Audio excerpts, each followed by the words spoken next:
Hello guys. So normally what happens is sometimes we'll not have this one option where maybe even we'll not have this one or to the top whatever the toolbars are there. No, we will not find that.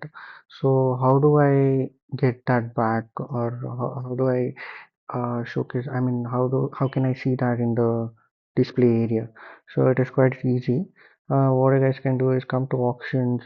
Here there is a customized toolbar. So usually what happens, even that sometimes it won't be there. So we'll do this and whatever we want, we'll go with the standard one and we'll give OK.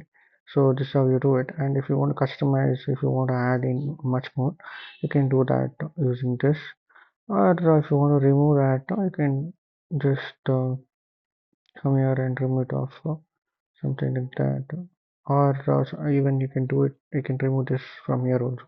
So how do I come up with this? This is by right clicking the mouse. So just right click and you'll find this toolbar and you can remove it or add it however possible. Thank you.